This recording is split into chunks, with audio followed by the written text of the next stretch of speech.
How we doing tonight, Rochester? I don't have a ton of time, let's just get right into it. Where are my stoners at by round of applause? Alright guys, I got some bad news. I don't know if you know this or not. But just recently, the Ninth Circuit Court ruled that if you have a medical marijuana card, you are no longer legally allowed to own a firearm in this country.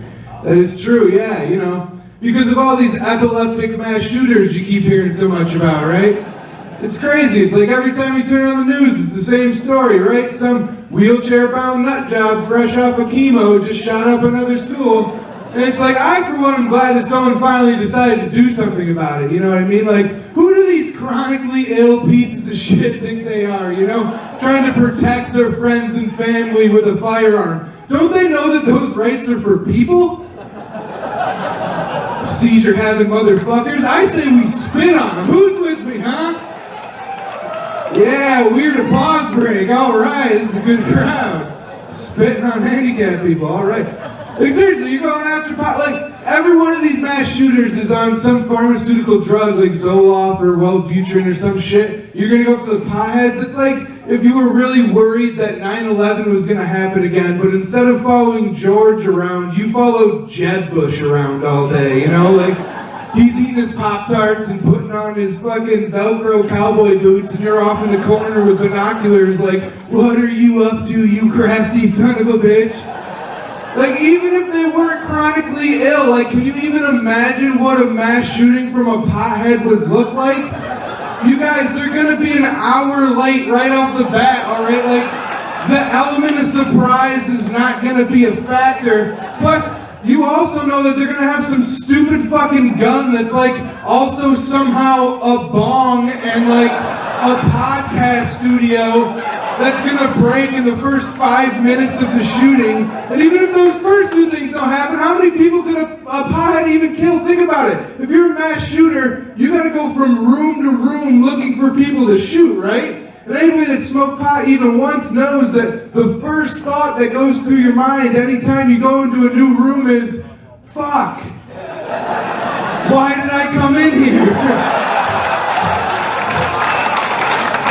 He's gonna look down and see a gun and think he's like protesting guns or some shit, walk right up to the cop like, NRA, not today, get fucking shot in the head. Like what I'm saying is I'm not worried about potheads having guns, you guys.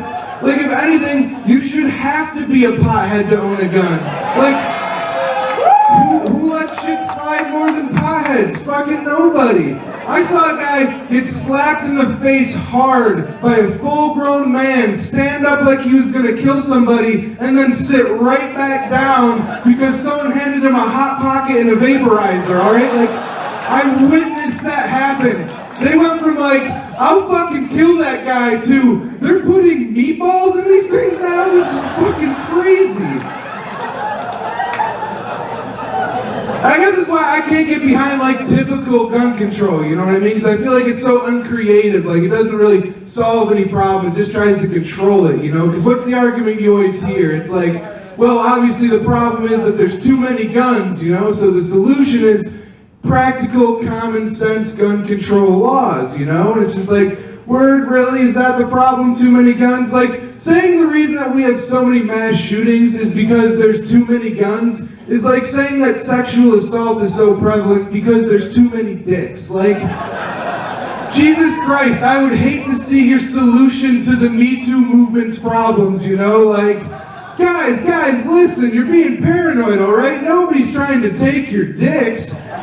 We're just trying to have practical, common sense cum control. First things first, let's talk about clip size, all right? Nobody needs a 15-inch penis just to hunt a deer, all right? Everybody knows any good hunter could do it with 6, no problem. And can we stop with this whole fallacy of, oh, I need a penis so I can protect my family, when the statistics clearly show that you are 50 times more likely to use your penis on a neighbor or a loved one than you are on a home invader. And that is just facts, all right? Those are facts. And don't even get me started on 3D printing. You guys have been a lot of fun. I'm gonna get out of here.